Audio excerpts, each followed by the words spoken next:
A perda da liberdade não está sendo imposta para a maioria das pessoas no mundo ocidental, não está sendo imposta pelas forças armadas, com baionetas, armas e bombas, mas com propaganda. Eles nos convenceram. Apareceu na capa do New York Times, do Washington Post, do The Globe and Mail, do Toronto Star, ou do CBC Nightly News com Peter Mansbridge, se ele ainda estiver por aí vivo.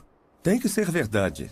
E por isso todo o resto é conspiração, porque se o que estou dizendo é verdade, é claro que estaria na capa do Toronto Star, mas não pode, porque a mídia faz parte da elite mundial. O objetivo da mídia em uma democracia é informar o eleitorado. O trabalho deles é ser o cão de guarda do governo. Mas temos uma mídia que se prostituiu para fazer parte de um plano, e não apenas em termos do que promove, mas em termos do que esconde.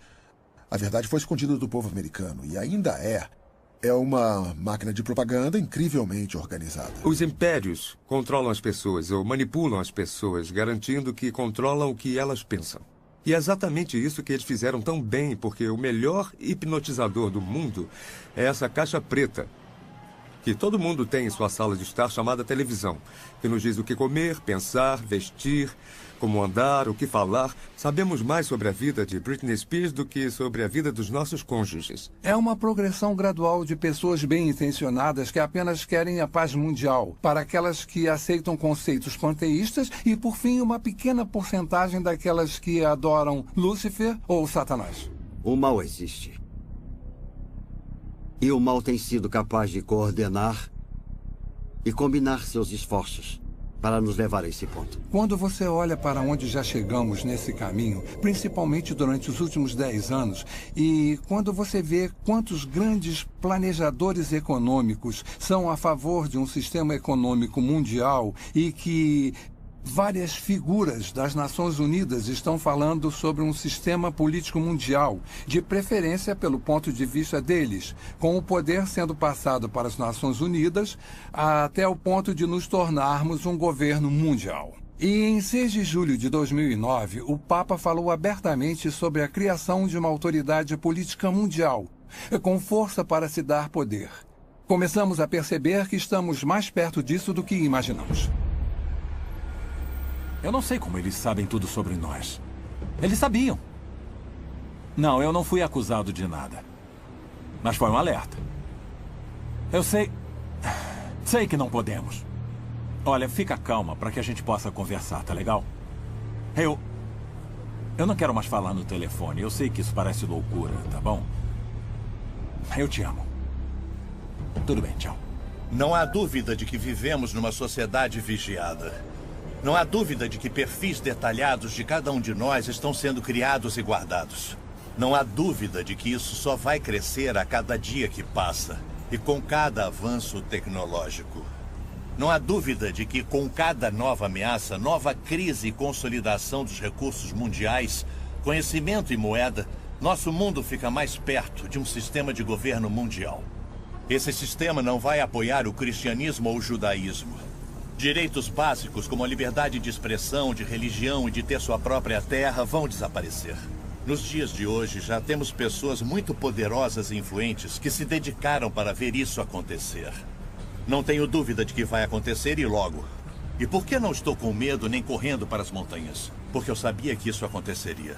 Incrivelmente, isso foi profetizado há mais de 2000 anos. Estou cansado das pessoas dizendo: você não pode provar a Bíblia. Posso sim, se você se der ao trabalho de descobrir a integridade do seu projeto, e então que o projeto teve que ser originado de fora do tempo, porque escreve a história antes que ela aconteça, com uma precisão assombrosa, e quanto mais sabemos sobre a Bíblia, e quanto mais sabemos sobre o que está acontecendo geopoliticamente ou no mundo, mais vemos uma convergência se aproximando dos cenários bíblicos clássicos. A Bíblia diz que nos últimos dias o governo do anticristo estaria sobre 3 pilares. O primeiro é um governo mundial, o segundo é uma economia global e o terceiro é uma religião global.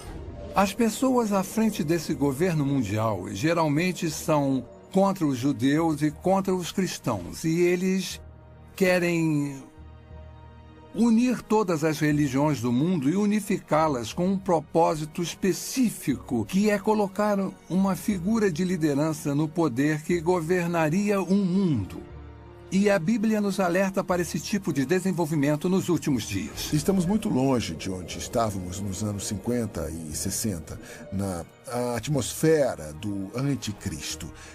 Se você está preocupado em ter os 10 mandamentos em um tribunal e essas coisas, você começa a perceber que estão evaporando rapidamente. A maioria das pessoas não percebe que sua liberdade vai evaporar com isso.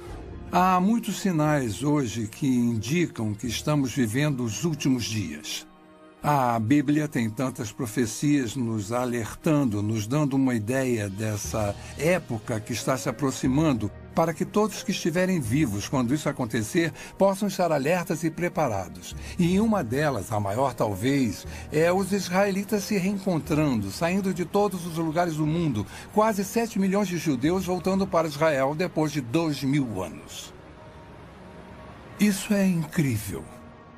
Algumas pessoas tentam dizer que é uma grande coincidência ou parte de um plano diferente. Mas quando lemos as Escrituras, mais de 50 diferentes profecias no Antigo Testamento predizem que nos últimos dias Deus reuniria os judeus dos 4 cantos da terra, de um lado do mundo até o outro, trazendo todos de volta para Israel. É muito difícil tentar explicar isso. Ezequiel escreveu sobre a restauração de Israel e que nos últimos dias seria restaurada e ficaria da mesma forma de antes de ter sido dispersa. Sofonias diz que eles retornariam com uma língua pura, que é o hebraico, que foi restaurado por Ben Yahuta em 1948, a língua de trabalho de Israel e que já esteve morta antes do latim ser desenvolvido. Além disso, no livro de Daniel, está escrito que haverá um crescimento massivo de conhecimento. Pelo que eu soube, o conhecimento está dobrando a cada 4 anos. Isso nunca aconteceu antes na história do mundo e isso está unindo o mundo cada vez mais. Tecnologicamente, as coisas são possíveis. Podemos falar ao telefone com alguém do outro lado do mundo e parece que ele está na porta ao lado. Viajar se tornou muito mais fácil. E temos a comunicação pela internet. Todas essas coisas trabalham para fazer o mundo menor, o que me leva para o próximo ponto. Para fazer o governo global possível, em Apocalipse 13:14, somos alertados sobre um sistema global que existiria nos últimos dias. Um tipo de sistema político mundial que usaria seu poder econômico e militar para forçar a adoração religiosa. Isso não era nem concebível 1900 anos atrás. Que um indivíduo pudesse ter um controle tão minucioso e centralizado da economia que ninguém poderia comprar ou vender a menos que fizesse parte de um sistema particular. Isso nunca foi possível, mas foi exatamente isso que João viu. E ele viu no contexto do desenvolvimento de um governo global, que está no contexto de que o governo do anticristo tem seu ponto forte no engano. E seu poder vem do controle da economia e seu objetivo final é a adoração de seu líder. É o Estado fascista definitivo. Eu acredito que a marca vai ser introduzida primeiro. Vai haver a tentativa de fazer parecer um mecanismo de defesa moderno. Se você for sequestrado, a polícia vai saber onde você está e vai poder te resgatar. Isso já está acontecendo agora com animais e também com seres humanos em algumas partes do mundo. Qual é a principal arma de Satanás? Está em toda a Bíblia. O engano. Começou em Gênesis 3, passando por toda ela. Todas as vezes que Jesus falou sobre o fim dos tempos, ele abre e fecha seu discurso dizendo: não sejam enganados. Esse é o nosso desafio. E estamos sendo enganados, sendo iludidos. Em um sentido político local, mas em um sentido mais amplo. A Bíblia fala quando Pedro estava escrevendo para Timóteo. E ele disse que nos últimos dias as pessoas amontoarão para si doutores tendo comichão nos ouvidos e voltarão às fábulas porque não querem ouvir, porque o que querem ouvir não é necessariamente a verdade. E estamos vivendo em uma geração agora em que a verdade está se tornando subjetiva. Pode haver realmente 2 versões da verdade.